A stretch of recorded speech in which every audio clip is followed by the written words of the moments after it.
এবার একসঙ্গে জ্বলে উঠল ইরান সমর্থিত হুতি ও হিজবুল্লাহ। মার্কিন যুদ্ধবিমান ও ড্রোন লক্ষ্য করে ক্ষেপণাস্ত্র হামলা চালিয়েছে ইয়েমেনের হুতি বিদ্রোহীরা।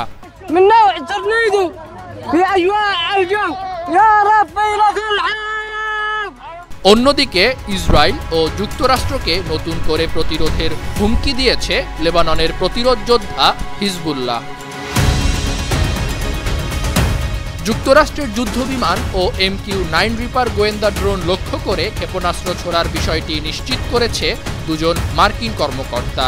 এই হামলা লোহিত সাগরে নাকি ইয়েমেনের আকাশসীমায় হয়েছে সে বিষয়ে মার্কিন কর্মকর্তারা কিছু বলেনি। তবে কর্মকর্তাদের একজন জানান, হুতি বিদ্রোহীরা ধীরে ধীরে তাদের নিশানার সক্ষমতা বাড়াচ্ছে। টেলিভিশনে দেয়া এক ভাষণে ইরান সমর্থিত গোষ্ঠীটির নেতা আব্দুল মালিক হুতি বলেন, যুক্তরাষ্ট্র ও ইসরায়েল যদি গাজা থেকে ফিলিস্তিনিদের উচ্ছেদের চেষ্টা চালায় তবে লোহিত সাগরে চলাচলকারী এসব দেশের জাহাজে হামলা করা হবে। 2023 সালের নভেম্বর থেকে লোহিত সাগরে যুক্তরাষ্ট্র ও দেশটির মিত্রদের পণ্যবাহী জাহাজে শতাধিক হামলা চালায় হুতি। গোষ্ঠীটিকে সব ধরনের সামরিক সহায়তা দেয় ইরান। হুতিদের হাতে আছে ভূমি থেকে আকাশে নিক্ষেপণযোগ্য অত্যাধুনিক ক্ষেপণাস্ত্র 358। অন্যদিকে হিজবুল্লাহ নেতা নাসারুল্লাহর জানাজা চলাকালে ইসরায়েলি বেশ কিছু যুদ্ধবিমান লেবাননের আকাশে মহড়া দিয়েছে।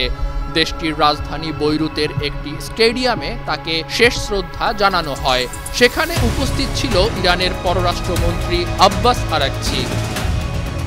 ইসরায়েলি এই বিমান মহড়ার পর ইরানের প্রতি আনুগত্য প্রকাশ করে হিজবুল্লাহ নেতা নাঈম কাসেম জানান, তারা খোমেনি ও খামেনির সন্তান। মাথার ওপর যদি তাদের বাড়িঘর ভেঙে পড়ে তবুও তারা প্রতিরোধ চালিয়ে যাবে। অন্যদিকে ইরানের সর্বোচ্চ ধর্মীয় নেতা আয়াতুল্লাহ আলী খামেনি বলেছেন, হাসান নাসারুল্লাহ এই অঞ্চলের প্রতিরোধ বাহিনীর মহান মুজাহিদ। ইনশাআল্লাহ যারা তাকে অনুসরণ করবে তাদের জন্য পথ আলোকিত হবে।